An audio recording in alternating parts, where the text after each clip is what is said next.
let's talk a little bit about the economy, what's going on, the recent CPI numbers, inflation, all of that. And let me pull this up because this is pretty scary stuff. This was the recent CPI announcement, right? Of course, we all know they rig it as much as humanly possible, but it's still that bad that it rose 0.1% compared to August. That led to a crash in the markets. One of the big, I think it was the biggest crash since the 2020s, since the start of the pandemic, right? But here's something that people missed, right? The food category is specifically 11.4%. I looked it up. That is the highest since 1979, right? And here's a couple. Nico did his research today because he had the doc coming on. Here is the Bank of America Global Fund manager strategy. And basically, what they do is that they interview a couple hundred panelists, and those panelists are fund managers, and they have hundreds of billions of dollars under management. I looked it up, it's a little shy of a trillion, right? And take a look at what their expectations are. This is profit expectations, and this goes back all the way to 1997. And here's 2022. This is the lowest it's ever been. But also check out this chart as well. This is a small business earnings, right? This comes from, I wrote it down here, the, no, I didn't. I must have deleted. Oh, here it is. The National Federation of Independent Businesses. Small businesses are the beating heart of the U.S. economy. Even Nico knew that. And take a look at this, right? This looks catastrophic. So I don't know what Jim Cramer is smoking, Dr. Ross, but this looks bad, man. It looks like we're looking down into an abyss. Like this looks like, and you say this yourself in your tweets, this is definitely a recession.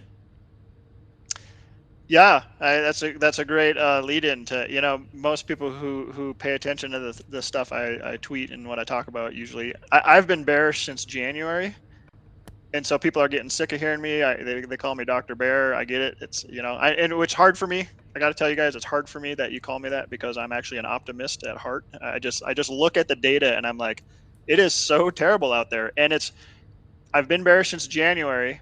I am much more bearish than I was in January right now. So it's getting worse. It's not getting better, and we still have a long ways to go. In fact, before this show, I just tweeted out looking at the 10-2 treasury yield, so the yield curve inversion, and then looked also at the 10-year minus the 3-month curve, which hasn't yet inverted.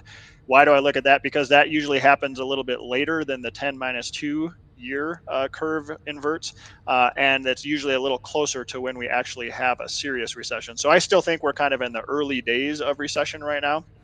And unfortunately, there's much worse to come. So things look very ugly out there. Small businesses know it. Large businesses know it. All businesses know it. Why? Because what they're doing is they're hiring. They're putting freezes on their hiring, and they're also letting go of people. Amazon already let go of, I think, of 100,000 employees already. That's kind of old news now. But major businesses are feeling the crunch right now, and it's going to get worse. So the Fed, Jerome Powell, keeps talking about how, employment is still strong and we need unemployment to rise in order to destroy demand, blah, blah, blah. And you know what? He's going to get his wish. It's going to get worse. And the downside of that, and this is what makes me really mad, is this means real people, real Americans are going to be losing their jobs. They're going to be getting kicked out of their work on their butts onto the street, and they're going to be like, sorry, because of this demand destruction, we don't have the business that we thought we were going to have. We need to fire you. And that's going to be really rough for people. And the unfortunate thing of this is it affects the people who are already really struggling. So people kind of in the lower echelons of the economic spectrum, they already can't afford gas and groceries. Try affording gas and groceries when you're fired too, and you don't have any income coming in. So it's going to get much worse.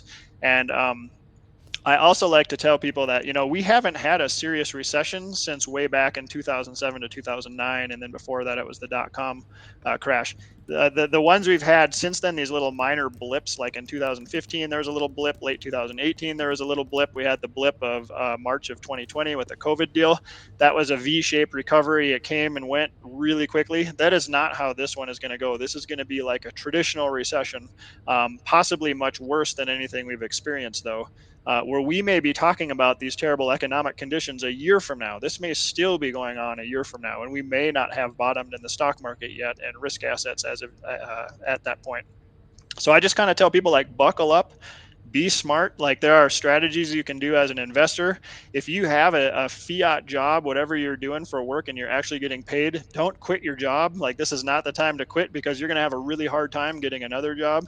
So the economic data looks terrible. The bond yields that I look at, the treasury market, they're all signaling that the worst trouble is still ahead of us. We are going to see sovereign nations literally default on their debt more than we normally do. And we're going to, I think my prediction is, before this is over, we're going to see countries leave the European Union. So European nations are going to actually leave the political union, because they just are, they're either going to get kicked out or they're going to leave, because there's no way they can afford their debt with rising rates. I look at the pigs, so Portugal, Italy, Greece, Spain. They're the ones that are struggling the most. Keep an eye on those, especially Greece and Italy. They may be kind of the first to have serious problems. And emerging markets, I like to touch on those too. A lot of emerging market countries, so these are countries that have a lot of US debt. They rely on the IMF to give them money, which is US denominated debt. Now think about their situation. It's bad here in America. Think about their countries. They're heading into a recession. They have an economy weaker already than the United States. They have debt that's denominated in US dollars, so their currencies are locally getting weaker and weaker against the US dollar, which is getting stronger and stronger. They have to pay back that debt in dollars way up here. So the value of their currency is way down here. They have to make up extra, they have to contribute extra currency to pay back this dollar denominated debt. But at the same time, they're heading into a recession. These countries are going to get decimated. We're going to actually see the end of some fiat currencies, and probably more than we're used to seeing. So I'm just kind of waiting for this big tidal wave of defaults to happen on a sovereign level, which is incredible to think about. Also, corporate level, there are lots of zombie companies. Zombie companies are those that they can't even afford to pay their debt right now, and they've been relying on rolling over their debt during the good times when interest rates were low. As interest rates rise and banks start to clamp down and go into self-preservation mode, they're not going to give more debt. They're not going to borrow to these companies anymore. Those companies are going to go, they're going to default, they're going to go belly up and go bankrupt. And we have a lot of that coming in the coming months and quarters. And I hate to be the bearer of bad news, but it's going to get much worse before it gets better.